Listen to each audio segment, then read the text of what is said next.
Hi, I'm Aysha Fakeki. I'm a Master's Human Rights student here at LSE, and I'm here to tell my story.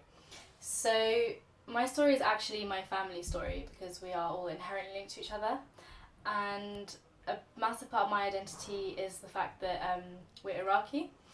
And the first thing people think of when they think of Iraq is 2003, the occupation, and how British people, I guess, relate to that because they were one of the massive drivers of the occupation in 2003 until now.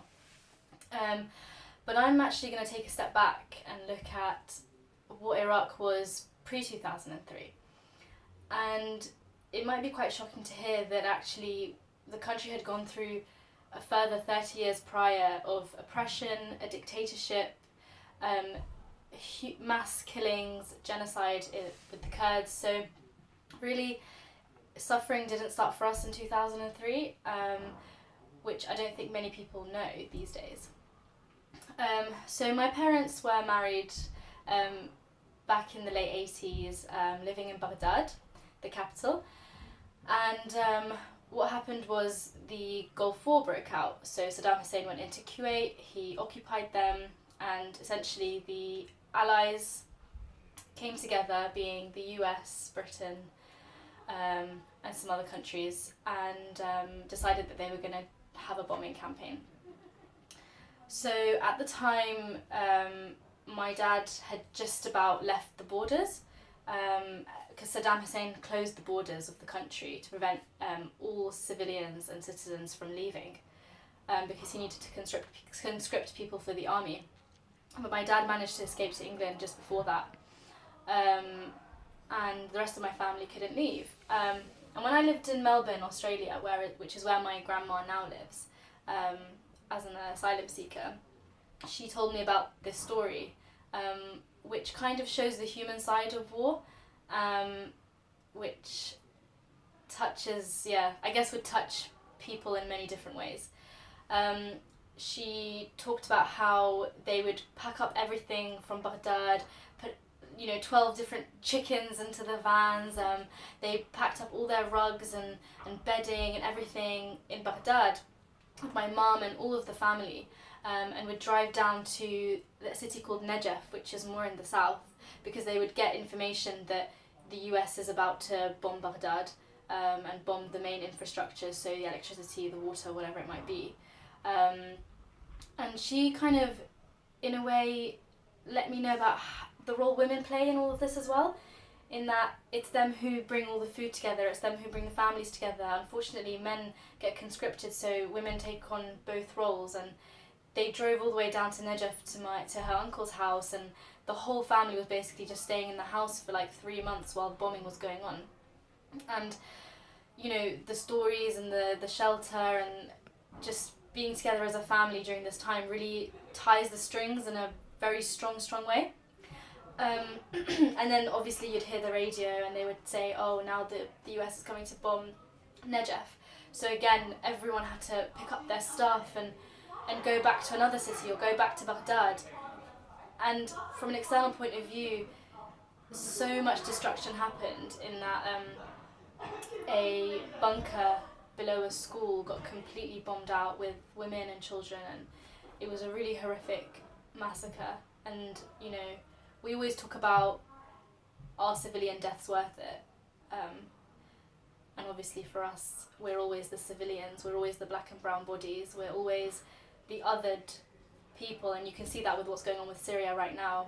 Civilians are never really seen to be human, they're never seen to be us and our families, and it really brings to light that my family were those civilians. They could have been that collateral damage, they could have been othered. And is that worth it? So anyway, I just wanted to basically shed a light on the impacts that war can have within the family, and how we should not ever be seen as collateral damage, how we should always be seen as more than just civilians, and the fact that none of this was civilians being at the forefront of this war. We had a dictator who went and occupied another country, and the West always sees themselves as a sort of like moral saviour, which we still struggle with today. But when we came back, my mum was an incredible figure. She was married to my dad. She hadn't seen him for a year. The war had still continued, and this was after sanctions on the country for 10 years, where people were starving to death. Nothing left. People were selling anything they could just to stay alive, and it was one of the biggest human rights violations that could be set on the country through sanctions. And it was worldwide sanctions on Iraq because of this one dictator. And she was an incredible woman in her strength, that she wanted to leave Iraq by marrying a Palestinian guy, to get his passport, to leave the country, and to go over the Turkish mountains to make her way to England. And she paid, my whole family were worried sick. She paid this guy 3,000 dinars back in the day, just so that she could sort of escape the country and pretend that she wasn't Iraqi, to reach my dad in England. And, she had no fear, and at the time she was 20 years old. People mature very, very quickly when they're in these war circumstances. They don't live their childhood. And, my grandma was worried sick, she was crying, don't leave, and, she was just completely determined to leave the country and to join my dad. And it got to 12 o'clock at night, and they get a call, and they essentially say that the guy who was going to take her to England died in a car crash.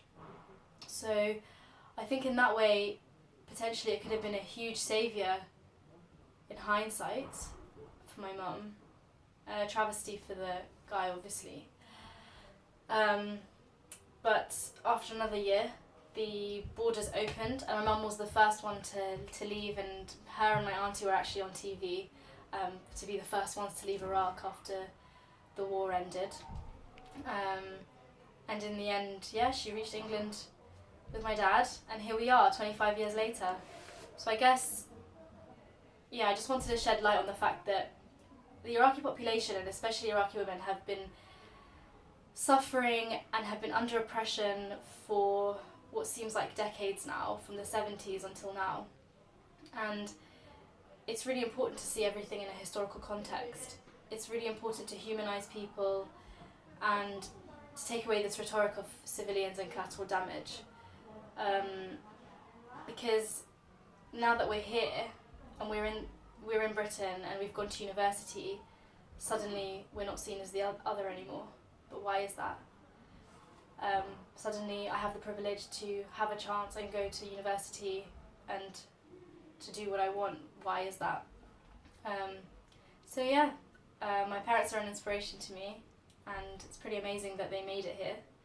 But hopefully, I guess, it'll be a cycle and I'll get to contribute back to Iraq one day.